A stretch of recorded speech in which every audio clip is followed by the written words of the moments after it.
नमस्कार। आज हम भारत की बात करते हैं। जब हम भारत की बात करते हैं तो हम अक्सर भारत के अतीत, वर्तमान और भविष्य को जरूर अपने केंद्र में रखते हैं। भारत का अतीत इतना समृद्ध और विकसित था, इसीलिए भारत को सोने की चिड़िया कहा जाता था।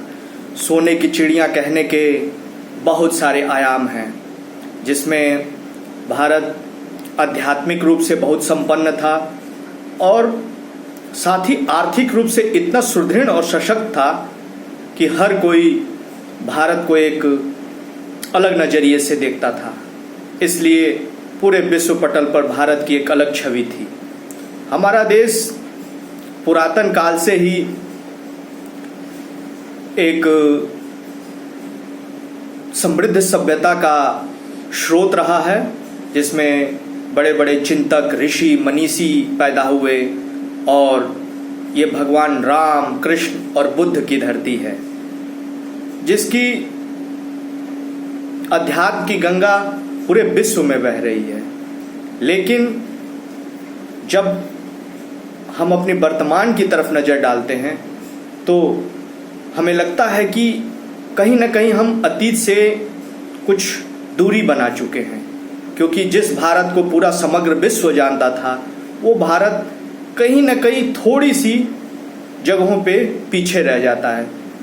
जाहिर तौर पे यदि हम आविष्कारों की बात करें तो भारत का जो बौद्धिक वर्ग है वो कहीं ना कहीं अपनी सेवाएं विश्व दूसरे देशों की तरफ दे रहा है और भारत कहीं ना कहीं बौद्धिक क्षमता में पीछे हो जा रहा है। हमारे देश में हर चीज की एक अपनी खोजी और समृद्ध तकनीक रही है, चाहे वो अध्यात्म को लेकर हो, चाहे आर्थिक रूप से हो।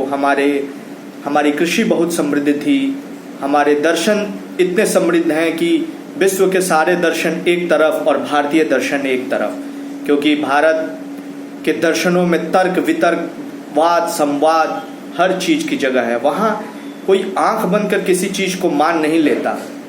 ये भारत ऐसा है जहाँ एक तरफ भगवान श्री कृष्ण के परम भक्त कृष्ण अर्जुन हैं, वो महाभारत में भगवान के पूरी तरह समर्पण के बावजूद भी अपने जो उनके प्रश्न हैं भगवान के समक्ष रखते हैं और भगवान बड़ी ही तल्लीनता और शांत भाव से उनके प्रश्नों का उत्तर देते हैं। यही हाल हमारे उपनिषदों में है।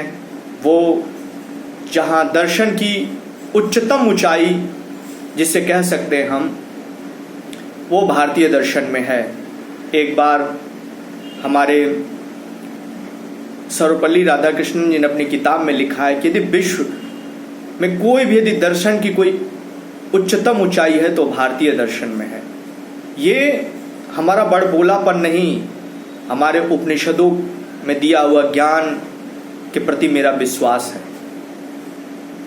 हमारे देश में बौद्धिक क्षमता की कमी नहीं है, बस जरूरत है उसे पहचानने की। और हर इंसान के अंदर एक अपनी अलग क्षमता होती है। कोई एक बहुत अच्छा धावक हो सकता है, तो कोई एक बहुत अच्छा लेखक हो सकता है, कोई एक बहुत अच्छा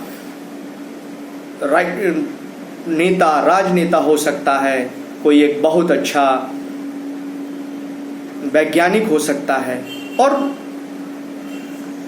एक हर फील्ड में एक लीडरशिप क्वालिटी हो कि जिसके एक आह्वान पर उस क्षेत्र से जुड़े लोग एक नई ऊर्जा के साथ एक नए लक्ष्य को प्राप्त करने के लग जाएं। लेकिन वो आह्वान उसका इस बात पे रहना चाहिए कि उससे देश का भला हो, उसके देश का मान और स्वाभिमान बढ़े। अपने उत्थान के साथ साथ राष्ट्र का उत्थान भी बहुत जरूरी है, क्योंकि निज हित की बात तो सभी करते हैं और निज हित होना भी चाहिए, लेकिन निज हित के साथ साथ राष्ट्र हित की बात हमें हमेशा ध्यान रखनी चाहिए। क्योंकि जब जब लोगों ने हमेशा निज हित की बात को ध्यान में रखा, वो राष्ट्र हित की बात नहीं सोच पाए। लेकिन जब जब लोगों ने अपने निज हित के ऊपर राष्ट्र हित की बात सोची तो वो हमारे इतिहास में अमर हो गए।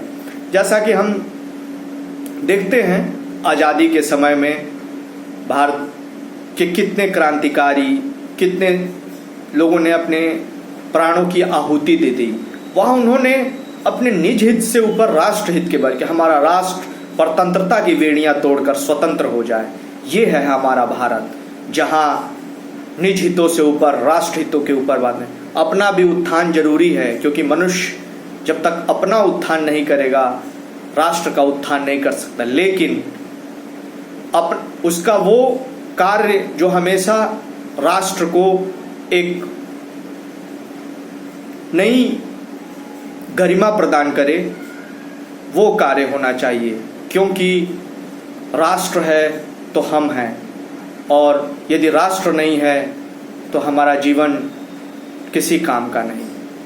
क्योंकि मनुष्य के लिए